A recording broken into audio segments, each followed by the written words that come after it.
President Trump defends his move to send National Guard troops into Chicago, calling it, quote, common sense, not war. Well, this comes as the Capitol Police and nearly 20 other agencies held one of the country's largest tactical training drills this past Friday as threats to government officials increase. Joining us now to talk more about this, Washington Stand's reporter Casey Harper. Casey, welcome. Thanks, Tony. So, Casey, is it about crime or is it about control? Give us the latest. Well, that's the question, Tony. The president says this is about saving lives, not control. But Chicago's murder rate has been lower than last year, but violence remains high compared to other major cities. The White House says that local leaders have failed to act and that federal intervention is necessary. Here's a look at what is unfolding on both fronts, in Chicago and D.C. In Chicago, thousands took to the streets this weekend protesting President Trump's plan to send in National Guard troops to tackle violent crime. But President Trump defended the move. We're not going to war. We're going to clean up our cities. Crime is down slightly, but fears remain high. Many neighborhoods still see regular shootings, and some community leaders say federal help is needed.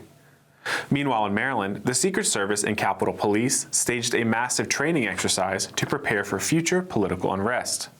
With threats against public officials rising in 2025, law enforcement officials say the training is not just about being ready, but also about staying ahead. The president's team says this isn't government overreach, it's leadership.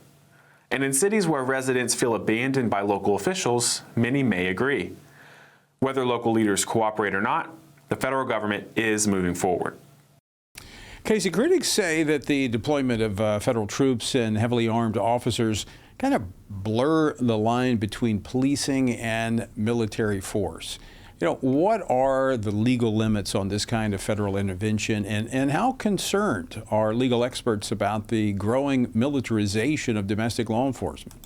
Well, that's a real point of debate on this issue, Tony. Supporters of the president, it includes many Republican lawmakers and governors, they say that deploying federal troops is necessary, it's justified because there's chronic violence and lawlessness, and the local officials, they could have done something about it, but they didn't address it yet. However, critics, which include many legal scholars, they warn that, as you said, there's a blurring of the line between civilian policing and military force, and down the road it could undermine those civil liberties and set a dangerous precedent. Of course, Democrats like Democratic Governor of Illinois, J.B. Pritzker, Chicago's Mayor Brandon Johnson, they strongly oppose the move. They call it an overreach of federal power. But from the administration's perspective, the goal isn't militarization. They say it's just about restoring law and order where local leaders have lost control. Now, whether the courts ultimately agree with that and say how imminent and serious that threat is deemed to be, that is a different question. So the National Guard deployment in D.C. is expected to end this week. That's the end of 30 days. There was talk of extending it, but that has not happened yet.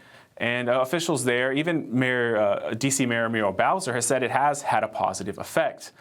Whether it is received as well in Chicago, it seems so far it's not. And of course, the president has mentioned New Orleans and other cities. There's a lot of unanswered questions here, both in what the president will do and legally, Tony. Yeah, it's a very interesting issue, and as with a law enforcement background, I have some thoughts. And we're actually going to discuss this a little bit later in the program in more detail with Tim Miller, former Secret Service Special Agent, president and founder of Lionheart International Services Group.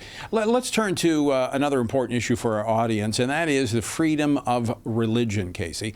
President Trump today announced new guidance to protect prayer in public schools. What can you tell us about that announcement and the context of today's Religious Liberty Commission meeting?